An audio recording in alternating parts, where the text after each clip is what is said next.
میرے پیاروں، شیطان آخر کار ہماری ہلاکت چاہتا ہے۔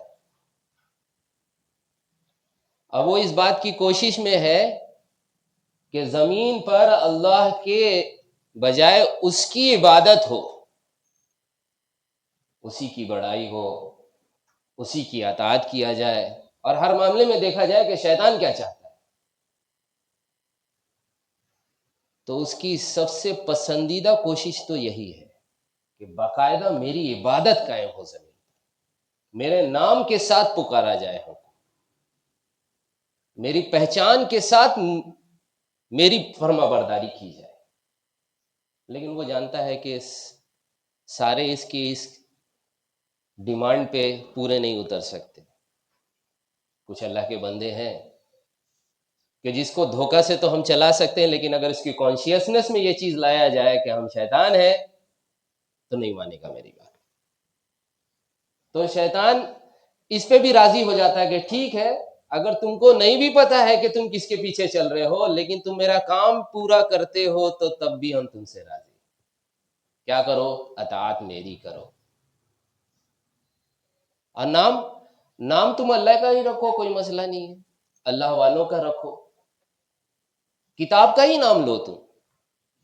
تم اس فریب میں رہو کہ ہم دین پہ چل رہے ہیں، تم دین کا نام لے کر میری اطاعت کرو، تب بھی میرا کام بن جاتا ہے، کیونکہ جہنم تب بھی تمہاری کنفرم ہے۔ کیونکہ کامیابی کے لیے مکمل دین شرط ہے۔ بد دین بھی جہنم جائے گا اور بے دین بھی جہنم جائے گا۔ جس کا کوئی دین نہیں، جو شیطان کی عبادت میں ہے، وہ بھی جائے گا۔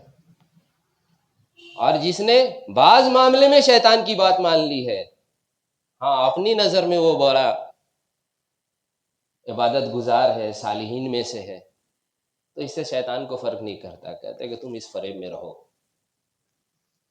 بلکہ شیطان جانتا ہے کہ ایسا فریب کا رہنا اس کے لیے بینیفیشیل ہے۔ کمی کا احساس نہیں ہوگا تو توبہ کی بھی توفیق نہیں ملنے کی، اس کو یہ دھوکے میں ہے۔ کوئی انسان عمل بد میں مطمئن رہے، یہ شیطان کو زیادہ پسند ہے کہ باقاعدہ اس کی شیطان کی عبادت کیا جائے۔ اس میں اس کو ہمیشہ اسے دھوکہ لگا رہتا ہے، اس کو دھکا لگا رہتا ہے کہ کہیں اس کی آنکھ کھل نہ جائے، کہیں اس کا احساس بیدار نہ ہو جائے، تو کہیں پھر یہ پوری طریقے سے پھر پلٹ نہ جائے۔ میرے محترم بزرگوں، دوستو، تو شیطان کی اس فریب کا اللہ تبارک تعالیٰ نے قرآن میں مختلف جگہ الگ الگ عنوان سے، الگ الگ الفاظ میں بندوں کو متوجہ کیا ہے کہ تمام عبادتوں کی جو شکلیں ہیں، روزہ، نماز، حج، زکوٰۃ، سچائی، امانت داری، خوشخلقی، اچھے اخلاق، حلال کمانا، ماں باپ کی خدمت، ذکر و تلاوت، صدقہ خیرات، یہ تمام اعمال میری مکمل بندگی کے لیے تم کو تیار کرنے کے لیے ہے۔ اگر ان میں کمی ہوگی تو طے بات ہے کہ پھر تم میرے اطاعت پہ کھڑے نہیں رہ سکو گے، میرے احکامات پہ، میرے قانون پہ، میرے حکم پہ چلنا تمہارے لیے ممکن نہیں ہوگا۔ یہ سب وہ ٹریننگ موڈیول ہے، یہ وہ چارجنگ پوائنٹس ہے جس پہ جا کے انسان اپنا ایمان رینیو کرتا ہے، اپنا اللہ سے تعلق کو واپس جوڑتا ہے۔ بندگی کا وہ عزم جو عالم ارواح میں ہر روح نے کیا تھا اللہ کے سامنے، کہ اللہ نے پوچھا کہ بتاؤ تمہارا رب کون ہے، تو سب نے کہا قالوا بلا۔ اس بندگی کے احساس کو بار بار ہم دہراتے ہیں ان اعمال کے ذریعے سے۔ یہ نماز 5 مرتبہ روزانہ بندگی کے اس استحضار کو دہرانے کے لیے، اس کو جگانے کے لیے، کیونکہ انسان بھولتا ہے، بھٹکتا ہے۔ مخلوقات کے اس جنگل میں تمام مخلوق کو بنانے والے رب کو سامنے نہیں پا کے دھوکہ کھاتا ہے اور سوچتا ہے کہ مخلوق اصل ہے، اور شرک کی اس دہلیز کی طرف بڑھنا شروع کر دیتا ہے کہ اذان کی پکار آتی ہے کہ حی علی الصلاۃ، حی علی الفلاح، اللہ اکبر کی صدا کے ذریعے بلایا جاتا ہے کہ کہاں جا رہے ہو؟ سب دھوکا ہے، بنانے والا اللہ ہے، باقی سب بنا ہوا ہے، سب محتاج ہے، خالق اور مالک اللہ ہے، احکم الحاکمین اللہ ہے۔ یہ سارا رنگ منچ میں جو کچھ چل رہا ہے، جاندار بے جان جو بھی شکلیں اور جو بھی اس میں طاقت چھوٹی بڑی تم کو دکھتی ہے، اور جتنے تغیرات ہو رہے ہیں، ان سب کے پیچھے خالق اور مالک اللہ کی ذات ہے، اسی کی قدرت ہے، اسی کی طاقت ہے، اسی کا حکم ہے۔ وہ کسی سے متاثر نہیں ہوتا ہے، وہ اپنے فیصلے میں اٹل ہے، کسی کے دباؤ میں نہیں آتا ہے، سب کو سب کچھ دے کے اس کے خزانے میں کوئی کمی نہیں ہوتی ہے، اور ساری طاقت اس کے خلاف ہو جائے تو اس کے ارادے میں کوئی تبدیلی نہیں لا سکتی۔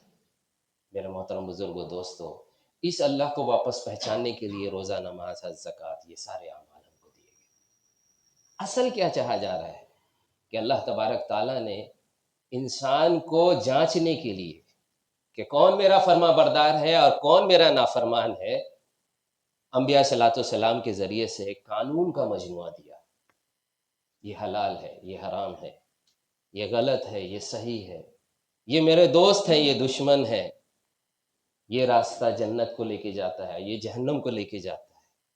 میرے محترم بزرگوں، دوستو، یہ ان احکامات کے ذریعے سے اللہ تبارک تعالیٰ جانچنا چاہتے ہیں کہ میرا حقیقی فرما بردار کون، نماز کی اصل پہ کون ہے، کس نے اپنے سجدے کا حق ادا کیا ہے۔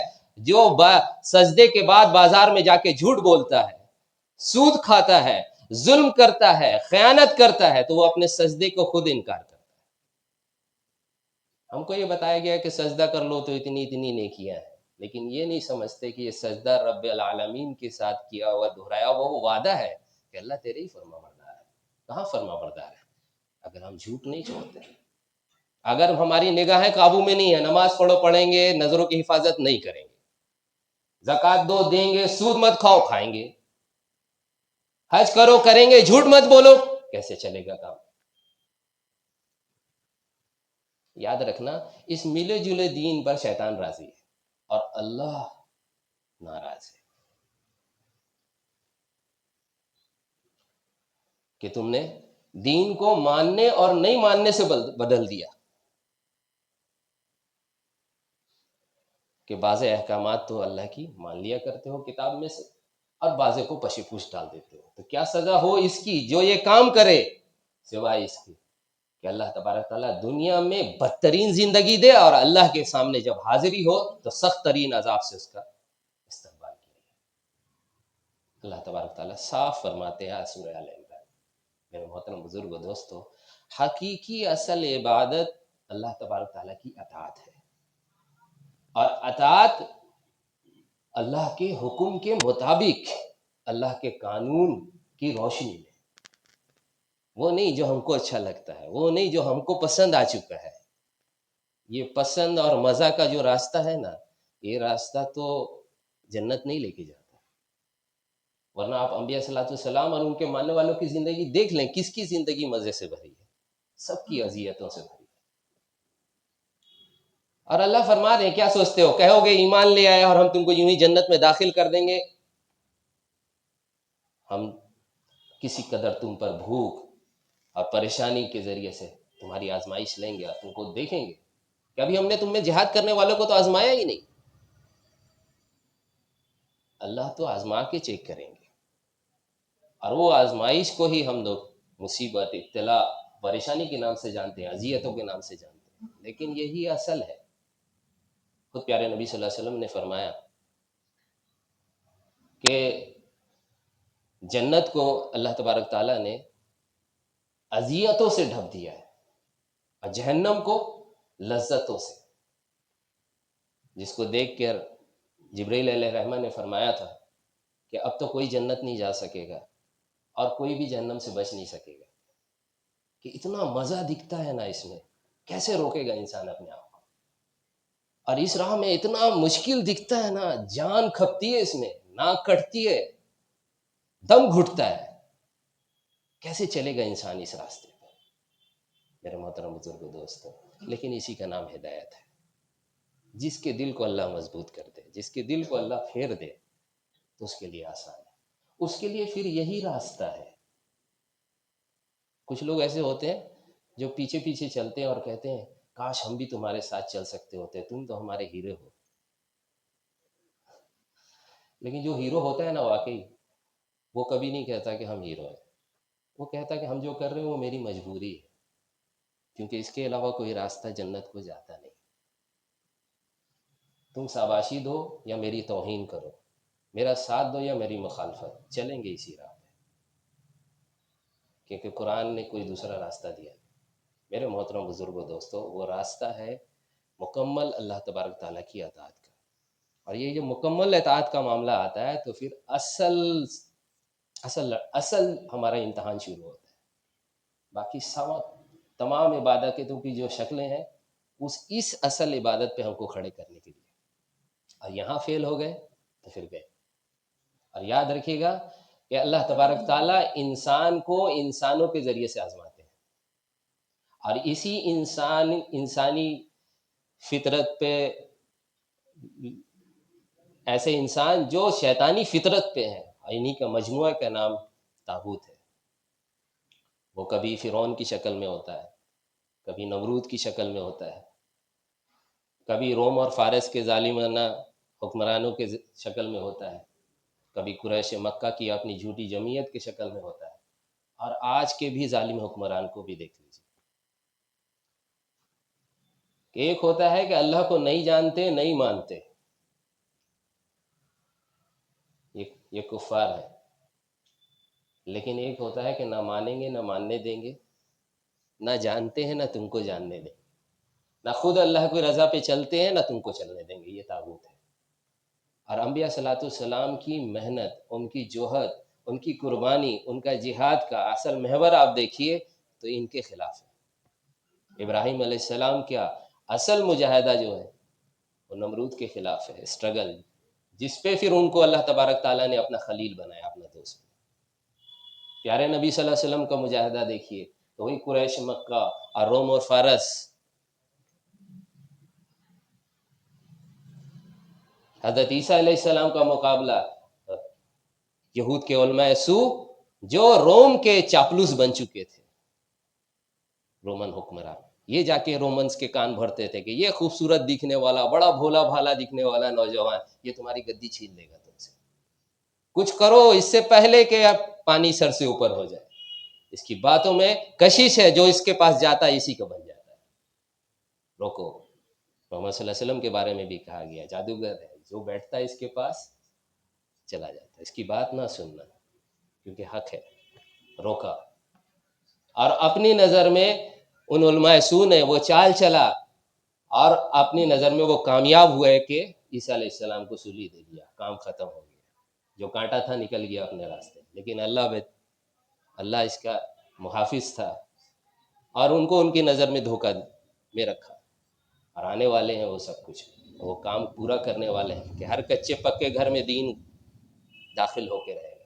ماننے والے کو اللہ عزت دیں گے، نہیں ماننے والے کو اللہ ذلیل کر کے رہیں گے. دین وہاں تک پہنچے گا جہاں تک راز پہنچتی ہے، کفر لوٹے گا اپنے ٹھکانے. واپس آنے والے ہیں امام بن کے. اور یہ ایمان اور کفر کا یہ جنگ جو آدم علیہ السلام اور ابلیس کے ساتھ زمین پہ شروع ہوا، اس کا اختتام کریں گے. دنیا میں اسلام ہی اسلام ہوگا، کفر کا نام نشان نہیں. میرے محترم بزرگ و دوستو، اسی طرح سے حضرت موسیٰ علیہ السلام کا آپ دیکھ لیں، مستقل قرآن میں تذکرہ ہے، 28 پارے میں تذکرہ ہے، اور بار بار دہرا کے فرعون کے ساتھ جو ان کا مجادلہ ہوا ہے، کتنی اختصار کے ساتھ اس کا بیان. کون تھا فرعون؟ وہی ظالم حکمران جس کے ماننے والے، جس کے سپورٹر، جس کے مطلب پایا بنے ہوئے تھے. کون؟ تو پھر حامان ہے، اور قارون ہے، اور سامریوں کا ٹولہ ہے. سامری ایک کیریکٹر تھا جس کو قرآن نے ریفر کیا ہے، لیکن اس کے پاس جادوگروں کا ٹولہ تھا. سامری ایک اکیلا جادوگر نہیں تھا، ٹولہ تھا. یہ قارون، حامان اور سامری مل کر فرعون کے لیے اس کی تخت کو تیار کرتے تھے. ایک فوجی سپورٹ دیتا تھا، ایک مالی سپورٹ دیتا تھا، اور ایک لوگوں کی عقل کو زائل کر کے فرعون کی اطاعت پہ راضی کرتا تھا. یہ ہے وہ سامریوں کا ٹولہ. آج بھی ہو رہا ہے. ہر زمانے میں علماء سو رہے ہیں جنہوں نے حق کو چھپایا، باطل کو جو ہے نا ابھارا، اور لوگوں کی عقلوں پہ ذہنوں پہ تالے لگا دیے، آنکھ میں دھول جھونک دیا، حق کو باطل، باطل کو حق کر دیا، اللہ کی غلامی کا نام لے کر لوگوں کے غلام بنا دیا، اور اس ارادے پہ اتنا پکا کر دیا کہ جینا اسی پہ، مرنا اسی پہ، سب شرک چھوڑ دینا، لیکن شرک بالاطاعت، ظالم حکمران کی کے متعلق جو شرک ہے، اس کی جو اطاعت ہے، اس سے کبھی نہیں منہ موڑنا، ورنہ جہنم میں بھی جگہ نہیں ملے گی. لوگ ڈر جاتے ہیں. آپ قرآن اٹھا کے دیکھیں، قرآن کیا کہتا ہے اس معاملے میں. لوگوں کو سمجھایا جاتا ہے ابھی تمہاری عقل بہت تھوڑی ہے، ابھی نوجوان ہو تم، جوش بہت ہے، سمجھ نہیں ہے. ہمارے پاس تجربہ بہت ہے، دھوپ میں ہم بال نہیں پکائے. ہمارا تجربہ یہ کہتا ہے کہ ہاں ہاں اللہ حاکم ہے، لیکن زمین کا بھی اپنا ایک رسم و رواج ایک برسوں میں قائم ہوا ہے، وہ اچانک سے تمہارے لیے نہیں بدلے گا. ان سے کہا جاتا ہے لیکن مالک تو اللہ ہے، تو حکم اس کا کیوں نہیں چلے؟ آخرکار صبح شام وہی تو کر رہا ہے. میری زندگی اور موت کا فیصلہ تو اسی کے ہاتھ میں ہے نا، کیا اس کا انکار کرتے ہو؟ کہ نہیں نہیں بالکل حق ہے. تو پھر اس کی اطاعت کے علاوہ کسی اور کی کیوں اور کسی کی بڑھائی؟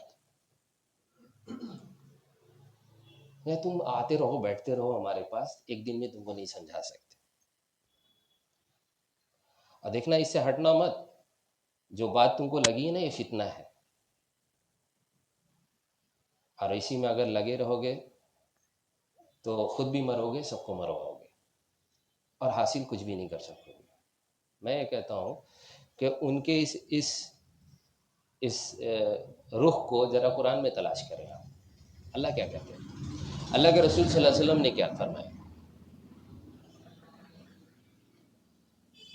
تو آپ بالکل اس کے الٹ پائیے گا، بالکل الٹ.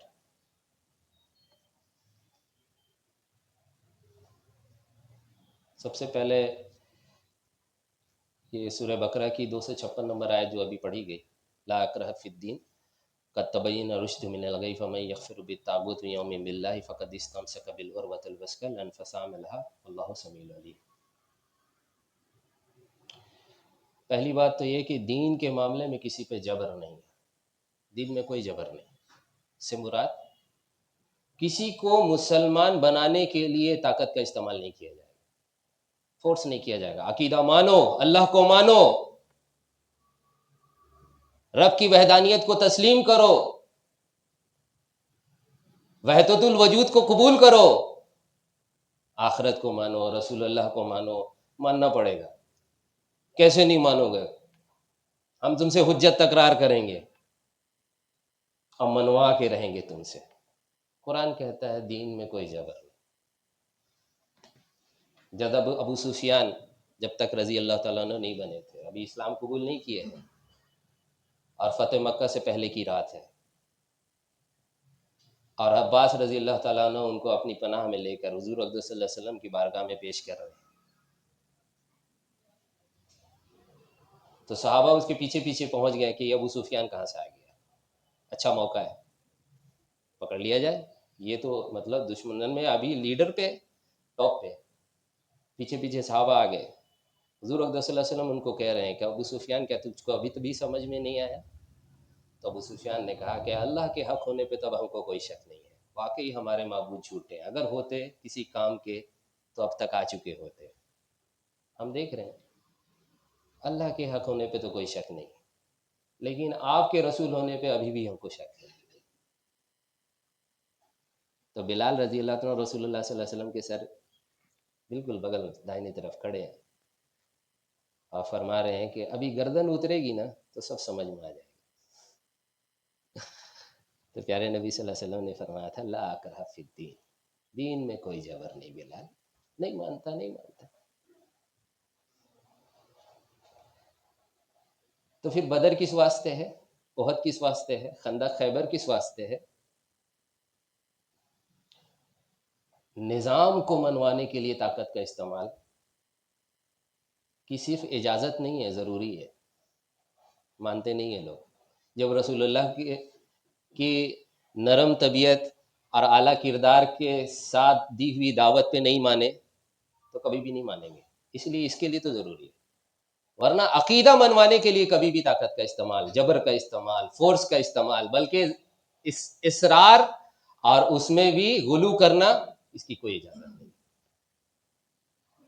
جو مانا اللہ کا فضل ہے، اللہ تیری ہے، تیرا ہی شکر ہے۔ فتح مکہ پہ رسول اللہ صلی اللہ علیہ وسلم مکہ میں فتحانہ داخل ہو رہے ہیں تو یہ نہیں کہ ہماری محنت رنگ لائی، یا اللہ تو نے ہدایت دیا، یا اللہ تو نے کام کیا، تو نے مومنین کی مدد کی، تو نے جو ہے کفار مشرکین کو رسوا کیا، یا اللہ تو نے اپنے دین کی مدد کیا، میرا اس پہ کوئی کمال نہیں، میرا کوئی دخل نہیں، کوئی دعویٰ نہیں، کوئی جشن نہیں۔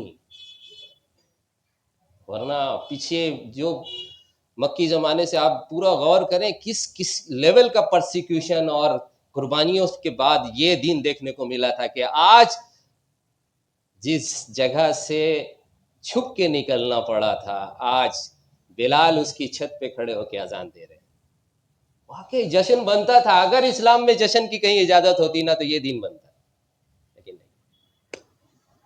کیا ہے کہ ہندہ جب داخل ہوئی ہے رات میں، سوچی اب تو آئیں گے مسلمانوں کے فوجی، گھر پہ لوٹ مار کریں گے، لیکن جب کچھ نہیں ہوا، رات آدھی گزر گئی، تو کیا سناٹا، ایک ایسا فتح ہے جس میں کچھ ہو ہی نہیں رہا۔ کہاں ہے مسلمان؟ تو دیکھا کہ بیت اللہ میں کوئی سجدے میں ہے، تو کوئی رکوع میں ہے، تو کوئی قیام میں ہے، اللہ کے سامنے آوازاری میں ہے کہ اللہ تو نے اپنے گھر میں ہم کو حاضر ہونے کے توفیق دے دیا اور کفر کو اس کے ٹھکانوں میں لوٹا دیا۔ اللہ اکبر۔ یہ دیکھ کر ہندہ اسلام قبول کی تھی۔ میرے پیاروں، اسلام کا کبھی بھی طریقہ نہیں رہا ہے کہ حجت و تکرار سے بات منائی جائے۔ یاد رکھنا، ایمان اور اللہ کی محبت، اللہ کا ڈر، یہ سب دل میں ہوتا ہے، دل میں۔ اور دل احساس کی جگہ ہے، اور جب جبر کیا جاتا ہے نا تو پھر احساس بھڑکتے ہیں، اس کے بنتے نہیں ہیں، بھڑکتے ہیں۔ بھڑکا ہوا انسان کبھی بھی بات نہیں سنے گا، نہیں مانے گا۔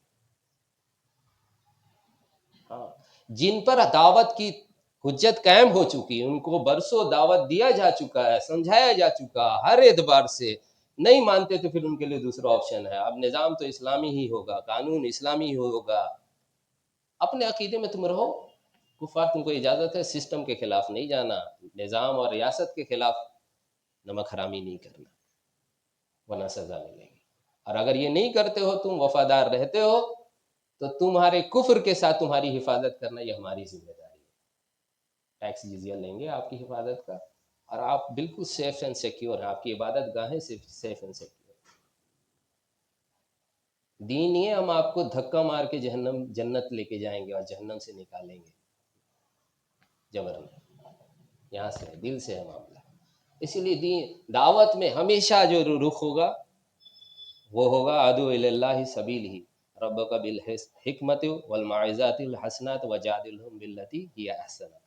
اپنے رب کی راہ کی طرف بلاؤ لوگوں کو حکمت اور بہترین نصیحت کے ساتھ، اور اگر ان سے بات میں تکرار ہو بھی جائے تو کیا کرو؟ بہترین طریقے سے ان سے بحث کرو۔ اور اس کا طریقہ کیا ہے؟ اپنا رخ آپ رکھ دیجئے، اپنی بات رکھ دیجئے، مانے اللہ کا فضل ہے، نہیں مانے ہدایت دینے والا اللہ ہے۔ جیت گیا، بات منوا دیے تو اس میں میری جیت ہے، ہدایت دینے والا اللہ ہے، اللہ کا شکر۔ نہ مانے تو ہم منوا کے رہیں گے تم سے، یہ شیطان کا راستہ، یاد رکھیے گا، یہ راستہ ہی شیطان کا ہے، جس میں انسان کے اندر ضد پیدا ہو جائے،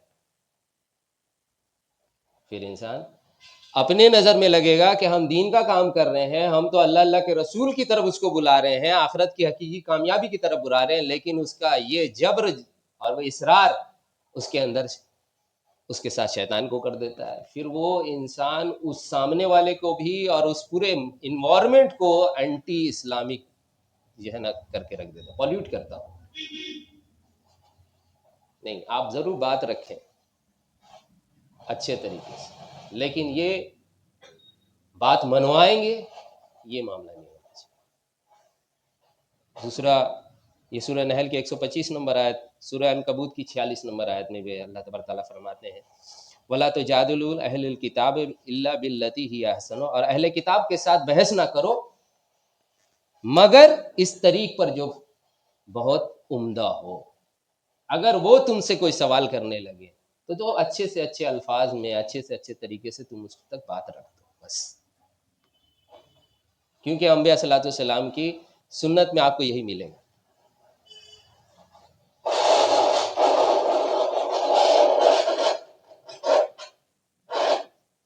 ٹھیک، یا تو دعوت ہے یا پھر نظام کی قیام کے لیے پھر جہاد ہے۔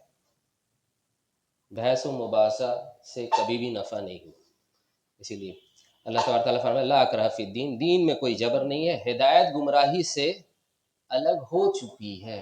قرآن کے آنے کے بعد دنیا میں کوئی کنفیوژن تو ہے نہیں، نہ مانے انسان ہو بات لگے۔ اب کہیں نہیں جی اگر ہم نہیں بولتے، اگر ہم نہیں کھڑے ہوتے ہیں، نہیں ہم سمجھاتے ہیں تو پھر حق چھپ جائے گا، حق بدنام ہوگا، نہیں، ایسا ہوتا ہی نہیں۔ حق کی حفاظت قرآن کے ذریعے سے اللہ تبارک تعالیٰ نے قیامت تک کے لیے کر دیا ہے، اس کو محفوظ کر دیا، اس کو کوئی چینج کر ہی نہیں سکتا۔ تو یہ ذہن سے بات نکال دینا کہ اگر ہم جواب نہیں دیے اور اس کو سامنے والے کا منہ بند نہیں کرایا تو حق کہیں دھندلا ہو جائے گا، حق بدنام ہو جائے گا۔ نہیں، حق تو ظاہر ہو چکا ہے۔ بدر کے دن کو کہا جاتا ہے یوم فرقان، اس دن فیصلہ ہو گیا اللہ کس کے ساتھ، اور کون حق پہ ہے اور کون باطل ہے، طاقت کون سی اصل ہے۔ آگے اللہ تبارک تعالیٰ فرماتے ہیں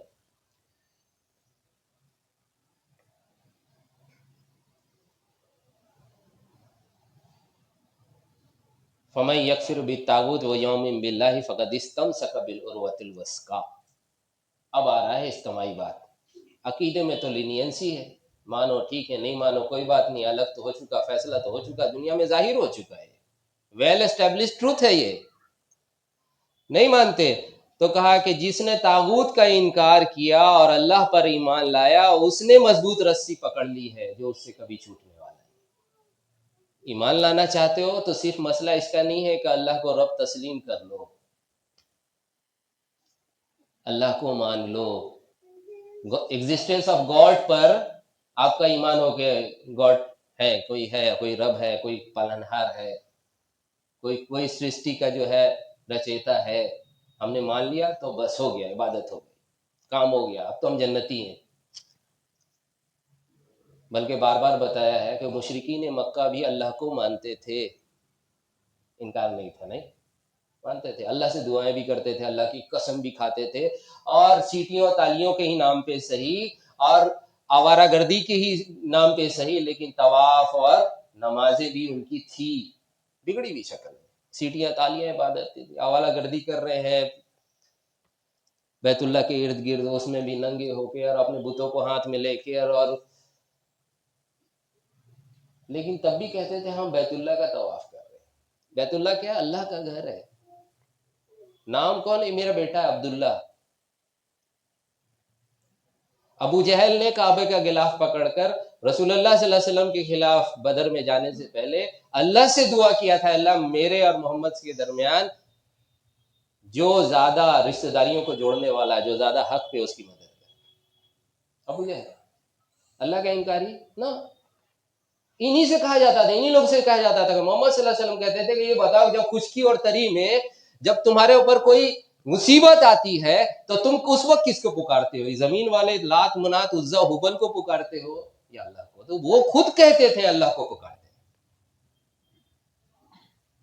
جب کوئی پریشانی آئی، بیماری آ گئی، حالات آئے تو تم کو کون نکالتا ہے اس میں سے؟ تو کہتے تھے اللہ نکالتا ہے۔ یہ کیوں بیچ والا کہاں سے لے کے آئے ہو تم؟ تو کہتے تھے یہ وسیلہ ہے، یہ اللہ کے برگزیدہ بندے ہیں، یہ اللہ کی بیٹیاں ہیں، یہ اللہ کے بزرگ ہیں، ان کے نام سے، ان کے وسیلے سے اللہ سے ہی کام تو اللہ ہی بناتا ہے۔ ایسے لوگوں پہ رسول اللہ صلی اللہ علیہ وسلم نے جہاد کیا ہے، قتال کیا ہے۔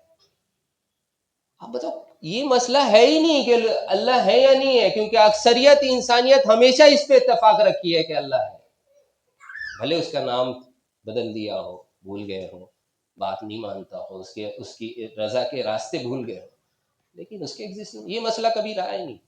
وہ کوئی ہمیشہ ایک مائنورٹی رہی ہے، اور وہ مائنورٹی یاد رکھیے گا کبھی طاغوت نہیں ہوا ہے، طاغوت نہیں ہے، وہ ایک ذہنی بیماری کا شکار ایک مائنورٹی رہتی ہے، جس کے ساتھ کبھی بھی اکثریت انسان نہیں ہوتے، اسی لیے وہ کبھی طاقت پہ آتے بھی نہیں، اور آنے والے دنوں میں بھی نہیں آئیں گے، کیونکہ رسول اللہ صلی اللہ علیہ وسلم نے قرب قیامت سے پہلے کی جتنی جو ہے نا حالات بتائے ہیں، یہ سب وہ لوگ ہیں جو اللہ کو کہیں نہ کہیں مانتے ہیں، بگڑی ہوئی شکلوں میں مانتے ہیں۔ آرمیگڈن جو ہوگا، جو ملحمہ ہوگا، وہ کن کے درمیان ہوگا؟ دنیا جانتی ہے، ابراہیمک ریلیجن کا یہ معاملہ ہے، آل دوز ہو سے کہ وی فالو دا ابراہیم علیہ السلام، ان کے درمیان فیصلہ کرے گا کہ ایکچوئل فالوور کون ہے۔ نان ابراہیمک اس میں دیکھیں گے میرا کیا مفاد ہے، کس کے ساتھ ہونے پہ میرا، وہ دیکھیں گے، اصل ٹکراؤ ان کے ساتھ نہیں ہے۔ بہرحال یہ آیت بتاتی کہ اصل ہمارا جو امتحان ہوگا وہ یہ ہوگا کہ تم طاغوت کے ساتھ ہو یا اللہ کے ساتھ ہو۔ یغفر بالطاغوت یوم باللہ، اس نے طاغوت کا انکار کر کے اللہ پہ ایمان لایا، اب ریزسٹنس کے طور پہ اللہ ڈالیں گے۔ گھر کے لیول پہ تمہارے والد صاحب ہوں گے، گھر کا ایک نظام ہوگا، محلے پہ جائیں گے تو محلے کا ایک نظام ہے، مسجد کی ایک کمیٹی ہے، شہر پہ آئیے تو وہاں کا اپنا ایک صوبائی نظام ہے، پھر اوپر جائیے تو کنٹری کا نظام ہے، پھر یونیورسل لیول پہ لوگ جڑے ہوئے ہیں، سب بیٹھ بیٹھ کے قانون بنا رہے ہیں، اور اس قانون کے جبر پہ آپ کو اللہ کے دین سے ہٹانے کی کوشش کیا جائے گا، حکم سے پھرایا جائے گا، ڈرایا جائے گا، روکا جائے گا، لالچ دے کے آپ کو خریدا جائے گا۔ جو یہ نہ کرے، لا اکرہ فی الدین، جو طاغوت کا انکار کرے، نہیں مانتے، لا الہ الا اللہ میں سب صرف بتوں کا انکار نہیں ہے، اور اس شیطان کا صرف انکار نہیں ہے جو دکھتا ہی نہیں، اس کا انکار ہے جو زمین پر شیطان کا فزیکلی اعلی کار ہے۔ لوگ کہتے ہیں بھئی اصل دشمن ہمارا شیطان ہے، بالکل شیطان ہی اصل ہمارا دشمن ہے، لیکن آپ بتاؤ کہ کسی نبی نے شیطان کے خلاف کوئی قتال، جہاد، کوئی مومنٹ، کوئی ایک عمل کیا ہو سوائے اعوذ باللہ من الشیطان الرجیم کے؟ اللہ کی پناہ کے علاوہ کوئی عمل نہیں اس کے خلاف۔ ہاں جی، فزیکلی کون سا عمل ہے؟ سارا ہمارا جو اعمال ہے، مجاہدہ ہے، جو ریزسٹنس ہے، جو اسٹرگل ہے، وہ زمین پر شیطان کے اس اعلی کار کا ہے جس کو قرآن کہتا ہے طاغوت، جو فرعون کی شکل میں ہے، نمرود کی شکل میں ہے۔ اس کو پہچاننا۔ اللہ تبارک تعالیٰ فرما رہے ہیں جس نے طاغوت کا انکار کر کے اللہ پہ ایمان لایا، تمہارا ایمان کی کوئی اہمیت ہے ہی نہیں، کوئی اس کا گراؤنڈ ہی نہیں بنتا ہے، فزیکلی وہ چیز کوئی ایگزسٹ ہی نہیں کرتی جب تک طاغوت کا انکار نہ کرو۔ اب سمجھ میں آ رہا ہے مسئلہ کیا ہو رہا ہے؟ کیوں پڑوس ملک میں سب ایک کمرے میں جمع ہو گئے؟ ایسے تو کسی ایک معاملے میں دو فرقے ایک ساتھ نہیں ہو سکتے تھے، لیکن وہاں سارے جمع ہو گئے، اور سب نے بیک وقت ایک زبان ہو کر، سامنے والے نے بیعت مانگا بھی نہیں، بیعت دے دیا، جینا مرنا آپ کے ساتھ، اور جو آپ کے خلاف کھڑا ہو، آپ کے ہاتھ سے پہلے ہمارا ہاتھ ہوگا۔ جیسے صحابہ نے رسول اللہ کو بیعت دیا تھا نا بیت الاقبا میں، آپ کے سینے سے پہلے میرا سینہ ہوگا، آپ کی خون سے پہلے ہمارا خون ہوگا، آپ کی جو ہے نا عزت اور جان سے پہلے ہمارے بچوں کی جانیں ہوں گی۔ ہاں بالکل اس طرح سے وہ ظالم جو ڈونلڈ ٹرمپ، بائیڈن یا نیتن یاہو کے ٹکڑے پہ پل رہا ہے، اس سے بیعت کر لیا جاتا ہے، کہہ رہے ہم نہیں کر رہے ہیں، ہم غائبانہ بیعت اپنے بچوں کے ساتھ کر رہے ہیں، جتنے مدرسے میں ہمارے بچے ہیں نا سب کے ساتھ بیعت ہے آپ سے، کس بات پہ؟ ظلم کریے، نام مٹا دیجئے دنیا سے اسلام کا، مسلمان کیا چیز ہوتا ہے، غزہ کیا ہو گیا، کشمیر میں بھی، کشمیر کو بھی غزہ بنا دیجئے، مسئلہ نہیں، ہم آپ کے ساتھ دیں گے ساتھ آپ کو۔ کیوں؟ سروائیول بہت ضروری ہے، یہ عقل کے مارے یہ نہیں سمجھتے ہم تو مرنے کے لیے آئے دنیا میں، یہ چل رہا ہے، یہ پیچھے ہے معاملہ۔ اور جس کو یہ بات بالکل کھلی بات ہے کہ بالکل صاف سمجھ میں آنے والی بات ہے، جب کوئی نوجوان اس کے خلاف کھڑا ہوتا ہے تو اس کو بولا جاتا ہے ابھی تم کو تجربہ نہیں۔ محمد صلی اللہ علیہ وسلم کے بارے میں بھی قریش مکہ کیا کہتے تھے؟ ہمارے یہاں ایک نوجوان ہے جو بہکی بہکی باتیں کرتا ہے۔ ہم لوگ آج کل سوچنے لگے ہیں 40 سال میں آدمی انکل ہو گیا ہے نا، جوان نہیں بنتے، لیکن ہو چکے آج ہم لوگ فرٹیلائزر کے زمانے میں 40 سال میں جوان ہوتا ہے آدمی، ایکچوئل فل جوانی۔ رسول اللہ صلی اللہ علیہ وسلم کے بارے میں لوگ کہہ رہے ہیں مکہ میں ایک نوجوان ہے جو بہک گیا ہے، بہکی بہکی باتیں کرتا ہے۔ یا ابراہیم علیہ السلام کے بارے میں، جب ابراہیم علیہ السلام نے وہ بت توڑنے والا معاملہ کیا تھا، اس کے بعد جو کیس بنا، نمرود نے پوچھا کس نے کیا بتاؤ، انکوائری، تو لوگوں نے کہا کہ ہمارے یہاں ایک نوجوان ہے جس سے ہم نے اپنے بتوں کے بارے میں الٹا سیدھا کہتے ہوئے اس کو سنا ہے۔ سورہ بنی اسرائیل، اس میں دیکھیے ہمارے یہاں ایک نوجوان ہے جس کو ہم نے اپنی بتوں کے خلاف کہتے ہوئے سنا ہے، ایک نوجوان ہے۔ عیسیٰ علیہ السلام کو لوگ مانے ہی نہیں اسی وجہ سے، یار تمہاری تو عمر ہی کیا ہے، ابھی تو ریس تمہارے آئے نہیں داڑھی کے ٹک سے، نہیں آیا تھا نا، وہ 33 ایئرس، جسٹ ینگ، ابھی سفیدی کہاں، ابھی میچورٹی آئی نہیں تم میں۔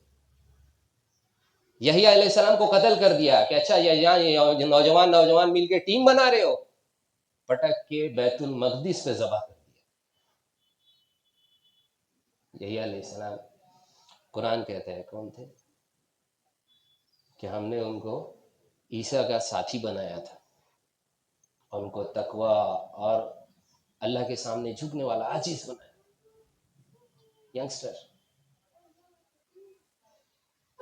طالوت اور جالوت کا واقعہ جو سورہ بقرہ میں ہے اس میں دیکھیے، جب اللہ تبارک تعالیٰ نے طالوت کو بنی اسرائیل کے لیے بادشاہ مقرر کیا، کہ جب ان کے نبی نے دعا کیا تھا یوشع علیہ السلام نے کہ اللہ ہمارے لیے ایک بادشاہ مقرر کرے، جھنڈا مقرر کر جس کے نیچے ہم اپنا حق لیں، ہم پہ ظلم ہوا، ہم کو ہماری بستیوں سے نکال دیا گیا، ہم جہاد کریں گے۔ تو اللہ تبارک تعالیٰ نے اس بادشاہ کی جو نشانی بتائی، نشانی پہ سیٹ بیٹھے طالوت، لیکن طالوت وہاں کے شرفا کو، بنی اسرائیل کے شرفا کو، لیڈرز کو پسند نہیں آئے۔ کیوں؟ 2 وجہ سے۔ کیا اس کے پاس تو مال بھی نہیں ہے، اور یہ ہمارے شریف گھرانے سے نہیں ہے، یعنی جس کا جو کام ہے یہ تو بڑھی کا کام کرتا ہے۔ اللہ تبارک تعالیٰ نے اس کا جو جواب دیا، وہ یہ کہا کہ ہم نے تو طالوت کو ہی تمہارے لیے منتخب کیا، اور اللہ تبارک تعالیٰ نے اس کو جسمانی قوت اور حکمت سے، علم سے نوازا ہے، یعنی یہ ینگ ہے، انرجیٹک ہے اور سمجھدار بھی ہے، ہاں ینگ ہونے کی وجہ سے۔ اور محمد صلی اللہ علیہ وسلم نے جب حضرت زید بن حارث رضی اللہ تعالیٰ عنہ کو مسلمانوں کا جماعت کا امیر طے کیا اور جنگ متہ کے لیے روانہ کر رہے تھے، تو بعض صحابہ نے اختلاف کیا تھا، یہ بالکل ینگ لڑکا، نعوذ باللہ، یہ ہمارے لیڈر ہوں گے، ابھی ہم میں ابو بکر عمر ہے، ان کو بنا۔ تو رسول اللہ صلی اللہ علیہ وسلم نے کہا نہیں، امیر تو یہی ہے۔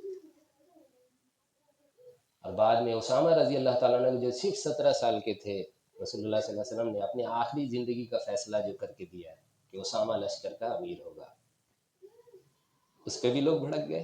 تو رسول اللہ نے کہا تھا کہ اس کے باپ کے بننے پہ بھی تم نے انکار کیا تھا، تو اب کون سی نئی بات ہے؟ میری امیر کے نافرمانی کرتے ہو، یہ کوئی نئی بات نہیں، تم نے ان کے باپ کا بھی امارت پہ انکار کیا۔ یہ مسئلہ رہتا ہے ہر زمانے میں، لوگ دیکھتے ہیں ابھی تو تمہاری داڑھی کالی ہے، لیکن رسول اللہ صلی اللہ علیہ وسلم کے امیر بھی ملیں گے، انبیاء بھی ملیں گے، یہ سب ینگ ہے۔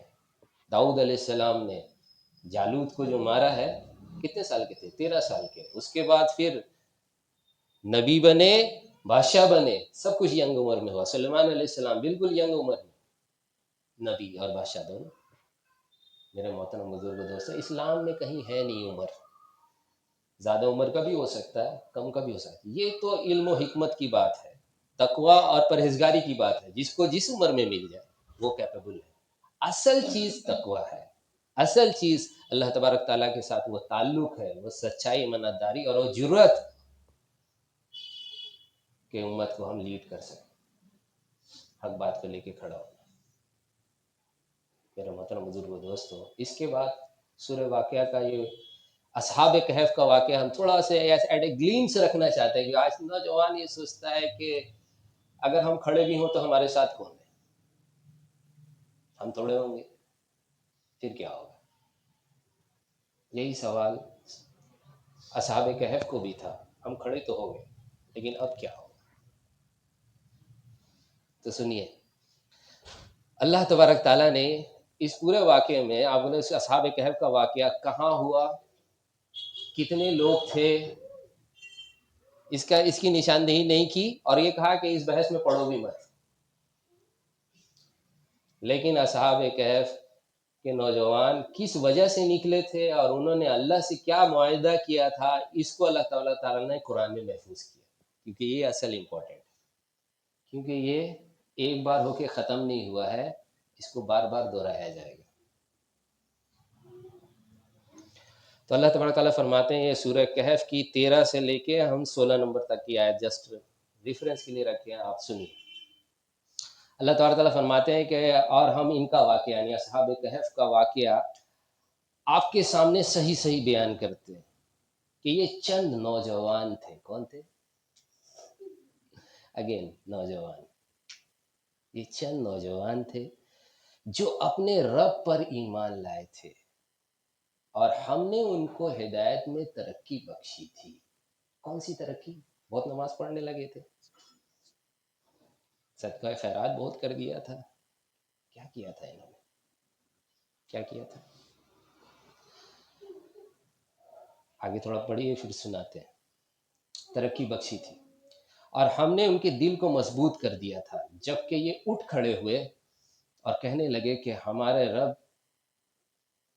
تو وہی ہے جو آسمان اور زمین کا مالک ہے، ناممکن ہے کہ ہم اس کے سوا کسی کو معبود کہہ کے پکاریں، اگر ہم نے ایسا کیا تو یہ تو نہایت غلط بات ہوگی۔